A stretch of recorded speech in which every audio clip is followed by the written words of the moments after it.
신수복 씨는 제1동포 3세로 사회운동가이자 작가로 일본에서 제1동포와 여성, 일본군 위안부 인권 문제 해결을 위해 활동했습니다. 그는 성공한 기업인이라기보다 치열한 인권운동으로 더 유명한데요. 예전 일본 방송국에서의 토론 장면은 극우 인사들에게 팩트로 때려버리는 한국 논객이라는 제목으로 다시 수면 위로 떠오르며 다시 찾는 영상인데요. 극우 일본인 2명의 말도 안 되는 말을 침착하게 자신의 논리를 밝히며 똑부러지는 젊은 시절의 신수곡 씨가 있었습니다. 당시 대담자는 제1동포 3세 신수곡 씨, 극우 비평가 니시베 스스무, 극우 만화가 고바야시 요시노리, 진보 눈평가 사타카 마코토 들로 이념을 넘어 무척 수준 낮은 토론 태도를 보이는 우익들의 스스로의 무논리에 비해 듣고 보니 맞는 말이라 제대로 반박도 못해 짜증내는 모습이 고스란히 담겨 있습니다.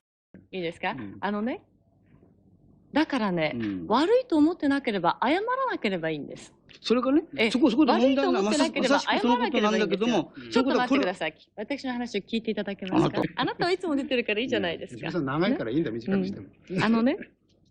要するにね、謝りたくないのに謝ってるっていうのが見えるんですよ。だから、謝りたくなければ謝らなければいいわけです。その問題で言っていいですか。それでね、で、謝りたくないのに謝るからこそですね、嘘っぽさが出てきちゃうんですね。で、日本の中でね、なんかこういうものを見てると、悪いことをしたから謝るっていうふうにするのか、謝らないっていうふうにするのか、悪いことをしてないから謝らないっていうふうにするのか、そういう議論もなされてなかったわけですね。どちらかも決めないままに、なんとなくずるずると来ちゃって、で、ちょっと言われたらなんか世間を騒がしたからとかって言ってですね、すぐ頭を下げたりとか、で、その後にすぐですね、これはいけないことだと言った後に、違う他の閣僚からですね、なんかわけのわかんない言葉が出てきたりとかして、そして、辞めた方の後にですね、その自分は勉強しますとかって言って辞めた後にですね、また同じことを言ってたりとかするとですね、なんかね、嘘っぽさだけが残ってしまって、で、たとえね、その国内対策だろうが、国外、どういう関係だろうがですね、それが海外というね、距離を離れたところに伝わった時に、いかにもなんかね、ずる賢くて、計算高くて、思ってもないことをやっていると。だから、かえって永久戦犯でね、その処刑された人たちの方がですね、はるかにね、すがすがしい感じがするわけです。 내용도 내용이지만 기본적인 토론 태도에서도 특히 비교되며 회자되는 영상이죠. 쨍쨍거리는 나머지 패널을 가르치듯 기품 있는 목소리로 우아하게 한국에 몇 번이나 사과와 보상을 해도 왜 매번 또다시 요구를 하는가란 일본의 여론에 이보다 정확하고 가르침을 주는 영상은 없을 정도인데요. 신수복은 일본의 보수 진영에 당당히 맞서는 논객으로 도쿄도지사 사선 연임에 성공한 보수 꼴통 정치인 이시하라 신타로와 맞짱을 뜰 수 있는 몇 안 되는 인물 가운데 한 사람으로 불립니다. 일본 DHC 텔레비전에서는 이미 오래전부터 높은 수위의 혐한 방송을 제작해온 곳으로 이들이 제작한 프로그램은 오키나와 미군 기지 반대 시위에 한국인이 있으며 친북 인사라고 몰아세웠는데요. 당시 DHC는 5만엔, 한국 돈 약 57만 원을 받고 시위에 나왔다고 허위사실을 유포하면서 오키나와 미군 기지 반대 시위 배후로 제1동포 인권운동가로 10년 넘게 활동하던 신수곡 씨를 꼭 집어 지목했습니다. 그리고 그 배후로 지목된 제1교포 신수곡 씨는 허위 정보로 인권 침해를 당했다며 일본의 방심위와 같은 BPO에 신고를 했는데요. BPO 의원들은 만장일치로 명예훼손과 인권 침해가 있었다, 인종과 민족 등에 대한 존중과 배려가 결여됐다며 DHC 방송국에 경고를 하고 삭제하도록 했습니다. BPO가 만장일치로 인권 침해를 규정한 것은 창설 이래 3번뿐으로 그만큼 높은 수준의 경고로 법적 강제력은 없지만 상당한 영향력으로 받아들여 왔습니다. 그러나 DHC-TV는 여전히 해당 프로그램을 삭제하지 않았고 신수곡 씨는 일본 극우 세력의 타깃이 되었고 결국 살던 곳을 떠나 독일로 급히 몸을 피할 수밖에 없었습니다. 그는 혐오 표현은 마음의 살인이라고 하거든요. 그런데 이제는 그런 차원이 아니라고 봅니다. 뉴스 정보 방송의 코멘테이터 사마데 나마 테레비에서 열변을 토하기도 했는데요. 약자의 편에 서서 번득이는 논리로 성인 남성들과 정면 대결을 벌이며 말 잘하는 패널로 유명세를 탔습니다. 하지만 일본 DHC 방송국의 허위 뉴스가 방아쇠가 되어 독일로 떠날 수밖에 없었는데요. 문제가 된 프로그램은 중장년 남성들이 젊은 여성들을 상대로 가르치고 이끄는 내용으로 신수복 씨의 출신을 다루면서 오키나와의 평화활동을 철저하게 때렸습니다. 취재도 안 하고 거짓으로 점철된 프로로 한국과 북한의 배경이 있는 신숙옥 씨를 배우 조종자로서 테러하기 위해서 해외에 돈을 보내는 숨은 역할자임을 암시했죠. 이회주 프로그램을 받아 지상파 방송에서 내보내자 일본의 BPO가 단죄를 내렸고 방송국 사장이 1년 후에 신숙옥 씨에게 사과를 하자 일본 내에서 큰 뉴스가 되었다고 하는데요. 그러나 이것을 규탄하고 항의한 때부터 신숙옥 씨를 상상도 못할 정도로 음습하게 괴롭히기 시작했는데 잡지에서 신숙옥의 정체라는 이름으로 다루거나 집회 DHC-TV가 제작하는 프로그램에서 실명으로 공격하는 일은 다반사로 주문을 하지 않은 물건들을 잔뜩 배달시키거나 살인 예고까지 했다고 합니다.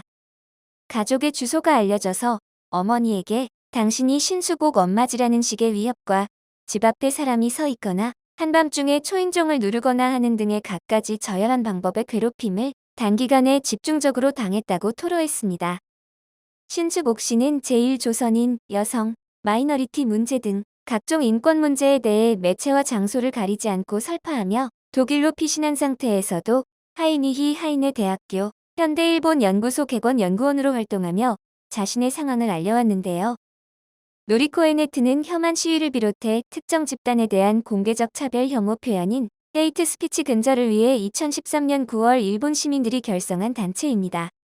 이 시민단체의 공동대표이기도 한 신숙옥 씨가 프로그램 제작업체인 DHC 텔레비전을 상대로 제기한 손해배상 청구 소송에서 9월 1일 도쿄지방재판소는 명예훼손을 인정하고 550만 엔을 배상하라며 원고 일부 승소 판결과 DHC 텔레비전 홈페이지에 사죄문을 게시하라는 명령도 같이 내렸습니다. 재판부는 DHC 텔레비전이 2017년 1월 도쿄 메트로폴리탄 텔레비전이 방영한 버라이어티쇼 뉴스 여자가 오키나와현 주일 미군 헬기 이착륙 시설 반대 운동을 하는 이들을 테러리스트 혹은 범죄 행위를 반복하는 집단으로 규정하고 신 공동대표가 배후에 있는 것처럼 묘사한 것은 사실과 다른 내용으로 명예를 훼손했다고 판단했습니다. 소송을 심리한 오시마 히로시 재판장은 당시 신숙옥 씨가 도로, 연좌, 농성 등 비폭력 저항 운동을 요구했던 점을 들어 폭력이나 실력 행사의 차원이 다르며 방송 내용을 뒷받침할 취재도 없었기 때문에 명예훼손의 면책 요건에 해당하지 않는다고 판시했습니다. 이에 신숙옥 씨는 획기적인 판결이다고 소감을 밝혔지만 원고와 피고 모두 승복하지 않아 상급 법원으로 올라갑니다. 신숙옥 씨는 고액의 배상금을 인정해 사람을 모멸하는 행위를 억제하는 효과가 있을 것이라고 평가했으나 웹사이트에서 프로그램을 삭제해달라는 청구가 기각된 점을 고려해 항소하겠다는 뜻을 밝혔고 야마다 아키라 DHC 텔레비전 사장은 본사와도 대화하겠지만 아마도 항소하게 될 것이다. 싸우는 자세로 나가고 싶기 때문에 아직 그런 것은 내지 않는다고 입장을 밝혔습니다. 1959년 도쿄에서 태어난 제1동포 3세로 성공한 제1동포 중에서도 특히 입지전적인 인물로 꼽히는 신숙옥 씨는 어릴 때부터 조센징이라는 손가락질을 씩씩함으로 맞서며 한민족 두 국가라는 조국의 슬픈 현실 속에서 꿋꿋하게 자신의 목소리를 꾸준히 내왔는데요. 어려운 가정 환경과 제1교포라는 차별에 소학교를 2년 새 5번 전학을 다녔다고 합니다. 일본인 학교에서 선생님은 넌 더러우니 만지지 마라며 면박을 주기 일쑤였다고 합니다. 그럼에도 학업과 시민활동을 놓지 않았던 인물입니다. 신숙옥 씨는 일본 고등학교를 돌며 강연을 할 때 일본의 고등학생들이 공통적으로 물어보는 질문이 있다고 했습니다. 그것은 당신은 일본을 좋아하는가? 만약 일본과 한국이 전쟁을 한다면 누구 편에 설 것인가입니다. 그는 학생들에게 다시 묻는다고 하는데요. 내가 어느 편에 설 것으로 생각하는가? 이것에 대한 학생들의 대답은 남녀공학과 여학교, 그리고 남학교에서 많이 다르게 나타난다고 합니다. 남녀공학과 여학교의 학생들은 전쟁이 날 경우 어느 편에도 서지 않을 것이라는 대답이 많은 반면 남학교의 대부분 학생은 한국 편에 설 것이라는 답을 주었다고 합니다. 이것은 일본 사회가 남자에 대한 강한 국가관을 교육시킨 결과임을 알 수 있다. 날카로운 질문을 접고 가끔씩 환하게 웃을 때에는 만화에 나오는 해맑은 개구쟁이 소녀의 모습입니다. 이런 그녀는 한국을 향해 30년에 걸친 역사 수정주의가 덧붙여져서 축적된 일본의 혐한 헤이트 크라임에 똑같은 행동을 하지 않기를 당부했는데요. 일본의 내셔널리즘을 선동한 싸움 방식에 대해 한국이 똑같이 대응하지 말라고 충고합니다. 한국은 식민지였던 나라가 종주국, 즉 자신을 지배한 제국보다도 훨씬 더 큰 민주화를 성공한 나라로 인권과 인도적인 입장에서 일본이 행하고 있는 것에 대해서 따라가선 안 되고 대항하고 직시하는 것이 중요하다는 것입니다. 그렇기에 일본처럼 자신이 살기 위한 방편으로 헤이트 스피치가 아닌 위험 있고 당당하게 이웃을 사랑하며 서로 도우며 곤란을 극복해야 한다고 당부하는 것이죠.